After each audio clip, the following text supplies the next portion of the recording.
na bia lo a de kana no ma so ma ga ya e ma a ju nyi de no ma so bi ka la nga lo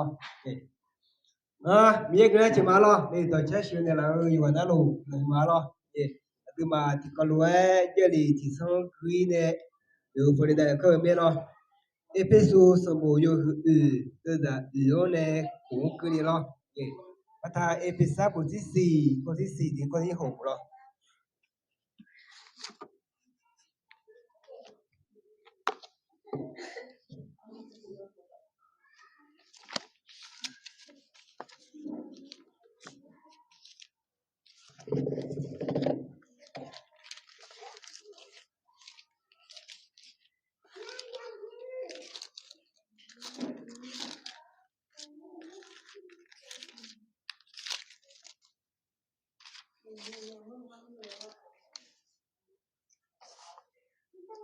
ta episa có gì thì có gì hộp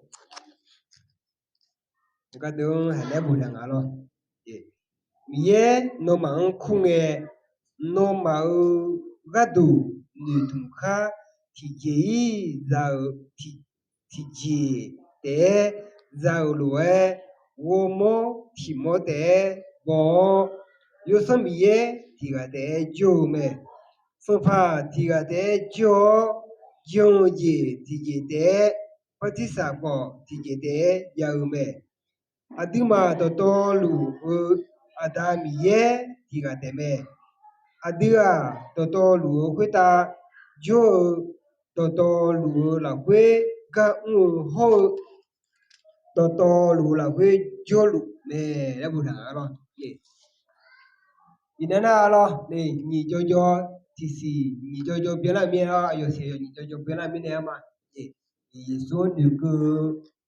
kamu zao 你说我么早那个咯，那么有小早早来跟我点么那咯，用有小早早来咯，点么呢？你能咯，一组小个大了呢，也叫嘛咯，那么这个里啦，一组小阿爷后面咯来咯，那么那不是什么啥看买来咯，你那这个里啦，会一组小来呢，那么我们要过咯，và từ mà nữ nữ chỉ để người ta chịu khoan bài xong để chỉ biết nghe này na từ tuổi người làm khuyên hỏi mình chỉ sát đâu thằng mình đó để mà cho không mà khám mình này bắt ông nhà đi để mới sát đâu thà mà cho không mà khá là nhà đi để đi hôm nay chỉ từ làm khuyên từ tuổi người làm khuyên sát đâu thằng mình đó thì mình này nó ít chủ số cái tài liệu này ai ít đứa bé gà thôi bị dem mía lo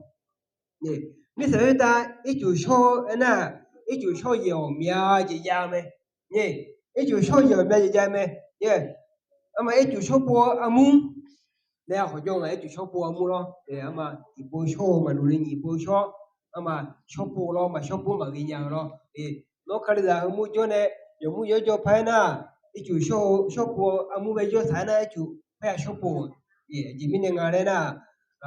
ayo mà số bùa amu nè amu mu thằng mình đó chỉ là khối số thì là cái cái ít chủ số thì cái yêu sớm yêu thì cái tên là khối cái chỗ mà đấy rồi mà yêu đi nó ít chủ số bùa amu ra ít chủ số đào mà ít chủ số đào amu cái ya ít chủ số đào đó ít chủ số đào và chủ số đào thì thế mà ít chủ số đào ít chủ số bùa mà hôm nay chỉ là quê mà hôm nay chỉ amu ra mình đó mà tôi lúa mà tôi là quê chủ số nhiều mấy cái này nó từ khari ra là quê này mà ai hữu cứ phá cái số phá cái gì này chung nhau rồi chừng đấy na để bù này số lo để bù này số thì mình này nó từ khari ra sắp phải là huy cho từ dùng à nó xã kỹ cho từ mấy ACT về cho từ mấy mà cái nhà nào có hụt cái lúa để bù lại xong rồi để mà bia xế gì à mà cứ bia xế thì cái này là ngã bia xế thì là ada guto này là đuổi ada guto này là bia xế rồi bia xế đều đã thì để là bia xế đều chủ số 必须主来就就成嘢咯，嘛，就上嘛那就别写，还别写的我是啊咯，别写嘅的那嘛，里面呢别写有别一样的，因为那对嘛，阿姨后嘛阿姨后个嗰边好啦靠，那就说后面这个后面这个搞嘛就去年咯，阿你那都看的啥？dùng lúa được lo thì nó được khai là dùng lúa được bây giờ là mà để ít chủ số nó khai là dùng lúa được hôm nay khai là ít chủ số ai dễ hử mê lô đấy na hà các có nếu như thằng này lo để khi tiền ra bà thì sao mà giá khám ấy đấy lo để khai là lấy bị ra na ít chủ yếu số mê đấy để hôm nay khai là bị ra na chủ số ít chủ số được ai dễ hử là ai dễ mà hử là lấy phải na nè ít chủ mà số na người ta mà ya lê lô ít chủ mà số na chỉ muốn là mà ya lô lê lo để na hà giàu mía gì giàu em hỏi đi em liệu na ít chủ số mẹ ít chủ mà số mẹ Yesu khali be jo ta na ta mi hong ya lê Yesu khali be jo ta na chỉ muốn mà ya ya na anh thì mình này tôi mới là bạn nào phải người nào lo ít chủ số rồi ai giúp người lo mà số cái ngáo mê số hồ cái ngáo mê để lo để chỉ mình nè ít chủ mà số tại mình không vậy ít chủ mà số chỉ bữa mà vậy để chỉ số khai lấy về chiều là na để lo để em này à chỉ mình nè à được khai là ít chủ số ngà để ít chủ à chỉ mình nè ya số ngà để na lo cái nào bắt đi là huề để ngà xong phải Yesu nè bị ở đó bị mẹ xong phải Yesu nè bị nè đó bị à ít chủ số thùng na mà xong phải Yesu chủ mà số nào ta mi không mà ya lẹ mà ya ít chủ mà số nào chỉ bữa mà ya email lẹ hồ mà ya em này xong phải Yesu à chỉ lẹ ngà lẹ na mà theo xong bao nhiêu hư nhị sẽ ya được là sẽ vui vẻ nó mà yêu thôi chứ tôi cha to luôn mẹ nè tôi nè cái đó na người show yo sân mi yêu là quê bắt đi sa nèo nè nè thế này Yesu nè đồ bị đồ na Yesu nè đồ bị đồ na được khai ra chỉ mình chủ yếu show ngà nè na sao phải Yesu nè đồ bị tháo mi nè sao phải Yesu nè đồ bên na hà cái đồ na hà nó sao phải nè đồ bị cái chồng cái đồ lo ina đồ bắt cha dùng nè đồ bị ông ngờ tao ra lấy nè mẹ sao mới lấy nè bây giờ chuyện này chứ mà mẹ sao mới lấy nè cái gì ngã thì ngã thôi này chứ lên nè ayo lá này ông lang lá này mà ông lang này gì nè sao phao đó bên lưng à đây bị nhẹ này rồi đó sao phao đó bên lưng nó à đây nhẹ ngay rồi vậy mà mà sao ấy mi ina được khai ra bị lao ít chú số nào ta mi hả giờ lấy ít chú mà số nào ta mi hả giờ lấy lẽ được cả ta mừng à bữa nay chú số thế ngay bằng nha lấy mà số gì lấy ta họ mừng à chỉ mi này là được cho là quê有chỗ này bằng mi này有chỗ này bằng有chỗ này bằng giàu mi này hay mi này chú số thế chỉ em à này này chú số quê à Yesu khai lấy đó na hả mà lấy ngay Yesu đó bên na hả mà xong phải này đó bên chó mà lấy lo xong phải đó lớn mà lớn lên à lấy đó na hả đó à ba hơi bị đuổi này ý đó lo iba mà ta mi hỏi lấy cái mà ta xíu nó mà ý cái mà ta ya qua chế ít chú số chế phê bên ngoài na nuôi cho sa kí không chế nữa gì đó lo phải học học chưa lo bắt ta mà là cô bố thí sim hồ có thí sim hai này sim hồ về lo mà cô sim hồ đưa mà chế cổ đưa ra chế ngáo này chế cổ là quê eo ina đưa mà ít chú số à chế mi này xoa lên na Yesu đó na hảo để đó cả lêu apa bimola đối chủ số về hồ nhìn thì na ngay Yesu khăn lêu mà đi chơi mà ngay Yesu khăn lêu mà đi hag mà để cái đủ sakhi khăm lo sakhi khăm gì biểu mấy ina được khăn ra bị lao này cái chủ Yesu mà số tại vì họ ya lên mấy gì lên nữa cho nên nếu ít chúng mà số này để thế nào nó mía hồ để ama à nhiều hồ số của hồ hồ hồ sẽ của mình nó mới gì Isu khali le jone deo nge ya ye mutami hono ya le ma ya ho no mi se ta yo de nge isu khali do be do lo ma ko lo de e do ma na ha de e do ma ka le o ta saki ma ja ma saki lo nga isu khali be joma e nga isu khali ma ma di joma e le aba ma do ang ina do khali la pi do yo na lo na ha ho na de na ha na ma ju sho de me ma sho de me khali la pi de be na no isu khali joma lo e na yo na joma le me no ma isu khali joma ko lo isu khali joma joma e bo lo no ma fa yo isu khali joma joma le ne yo na joma le me ne e wo ni no joma le e to i ju sho he ma ya na aba ma do ye da lo ne aba ma do ma ye saki ma ya na lo ne ma mi pra ya ama nga mama di isu khali joma le ma do ma ye ma do la fa ti a nga kha du nya le lo ji mu nya le lo de cha nya le ho a lo de ga ti joy ma mo a yo a kha le o ti a ma ja no yo de ju ga ho ma ya mo na no ma jo chu mo mà giờ chưa lo đi chỉ biết mà giờ mua biết để mà cứ biết có chợ phải ya mà về lẽ ông nghe rồi mà khác từ nhớ từ trái nhớ đấy chồng ngã té dưới mê lẽ hổng như mà từ mà giờ mua na mà giờ đi mà giờ ra mà giờ mua đi ayo ya đi ina ada khari da pe ga to yi da nga yi shu khali jumai đi wa yi shu khali jira sa mya ko mà lo wa yi shu khali ha go mya ko mà lo nga na nga ma nga ta o zina glu mà lo nga yu ti tie nga de nga ne khali da me lo le jo ko ni de yi do yi chu ma sho da na a dia ma do nga ya pa lo nga no yi shu khali da nga yi shu khali be che nga no le ma do la ma mo la de ina de to ha me nu mo la je ma nga da na yo ka ma chu ha le lo deถ้าเราไม่เห็นด้วยตาของเราไม่ค่อยเชื่อเอามาเจออย่างนั้นเนี่ยมาแต่ลอยๆได้หรอเอามาเชื่อบ้างไม่เชื่อบ้างเลยหรอนี่เจอของเงื้อมาเจอเงื้อเลยมาเจอช่วยเจออย่างนี้นี่เราคุยทุ่มมาได้เถียงจวนนี่ชุกลี新的我连没来了ทุ่มมาแล้วคุยว่ามาเจอนี่มาเจอเยอะอยู่นี่อายุเป็นหนึ่งเลยยังมั้งอายุหลานนึงเลยสมัยชั่วหลานหัวเว่สุดเสร็จตาทางก็คือหัวมันก็แต่น่ะมาเจอเลยอายุ 对，对面那上班学要嘛都叫个拉我呢，土毛来比好拉没俺买，很好来嘛，很好呢毛呢，上班学的啦嘞，就给拉去了，咯，还有得咯，你那对面女呢嘛要么呢，女教的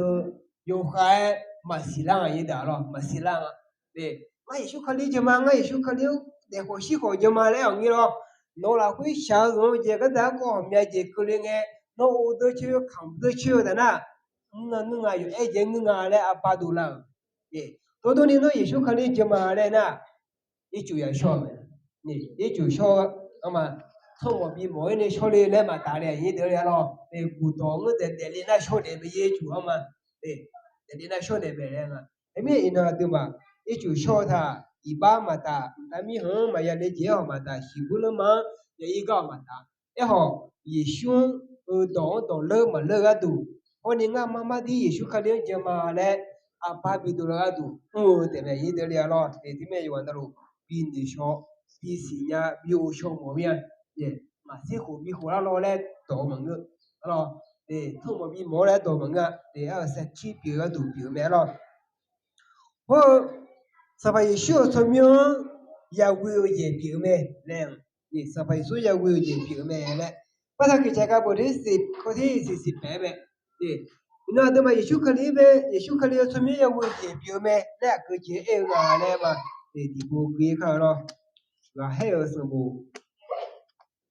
de ma che de da che ye be lo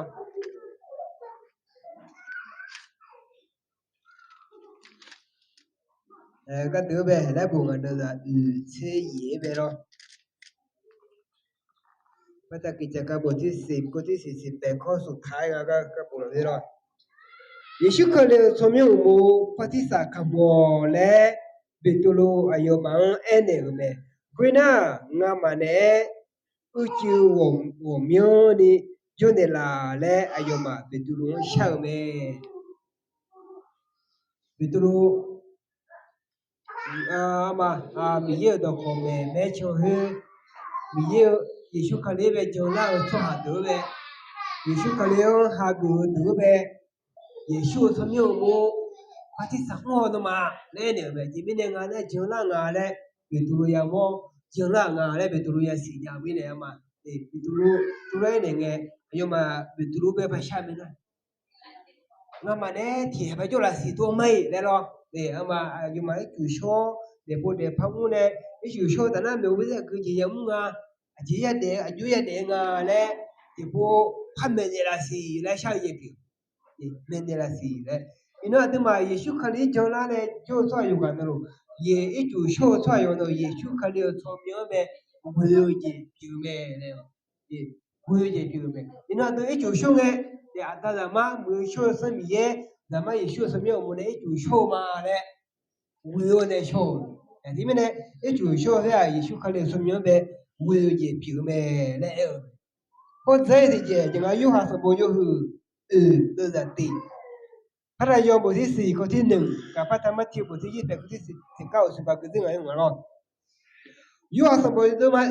เดินจากตีไปอีจูโชนะ耶稣人呢别了没来嘛被受苦可以输了对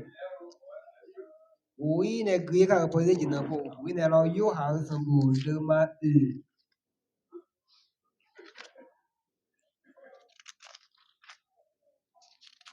有好什么的嘛都在地边了来啊耶稣啊有好那么车阿穷人呢比比老